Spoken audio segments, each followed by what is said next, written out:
ఇందుకూరుపేట మండలం కొత్తూరు హరిజనవాడకు చెందిన ఓ ఒంటరి మహిళ తల్లి కూతురు అన్యాయం జరుగుతుందని ఆవేదన చెందుతూ మాట్లాడారు. మా కూతురు సుజనాకు 2019లో భర్త చనిపోయాడు. 8 సంవత్సరాలుగా ఒంటరి మహిళగానే జీవిస్తూ చిన్న ఉద్యోగం చేసుకుంటూ బాగాలేని అమ్మా నాన్నను చూసుకుంటూ 2 పిల్లల్ని చదివించుకుంటూ జీవనాన్ని సాగిస్తూ ఉంది. ఇందుకూరుపేట హరికృష్ణ అనే ఒక అబ్బాయిని నమ్మి 5 లక్షలు అప్పుగా ఇవ్వగా ఆ అబ్బాయి తిరిగి కట్టలేదు. కొంతకాలంగా హరికృష్ణ భార్యకు అనుమానం వచ్చి సుజనాపై కళ్లల్లో కారం కొట్టి హరికృష్ణ భార్య చెల్లెలు దాడికి పాల్పడ్డారు. ఇందుకూరుపేట పోలీస్ స్టేషన్కు వెళ్లి కంప్లైంట్ ఇవ్వగా కొట్టిన దానిపై 5 లక్షలు డబ్బులు తీసుకున్న దానిపై ఎస్ఐ కేసు నమోదు చేశారు. కానీ ఇందుకూరుపేట ఎస్ఐ నాగార్జునరెడ్డి కేసు కట్టిన దగ్గర నుంచి రాజీ చేసుకోమని కానిస్టేబుళ్లు ఎస్ఐ ఫోర్స్ చేస్తూ ఇబ్బందికి గురి చేస్తూ ఉన్నారు.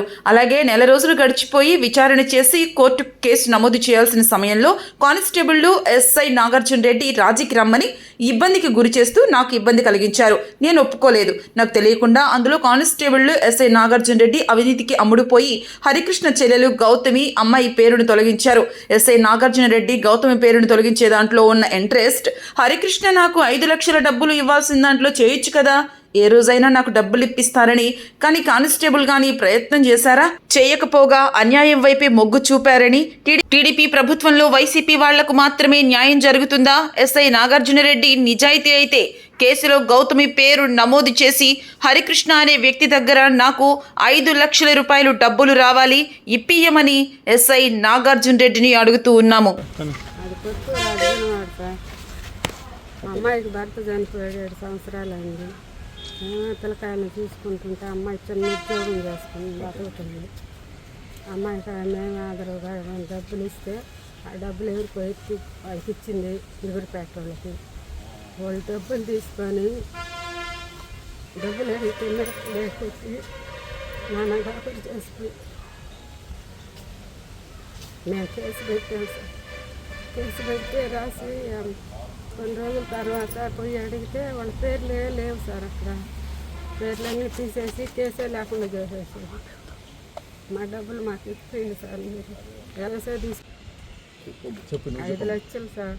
మేము బళ్ళు అవి అమ్ముకొని అమ్మాయి చేత ఇస్తే అమ్మాయి డబ్బులు మా డబ్బులు కలిపి వాళ్ళకి ఇస్తే వాళ్ళు తీసుకొని మిరప్పొడి కొట్టేసి మేమేమో చేయమని చెప్పేసి పోయారు సార్.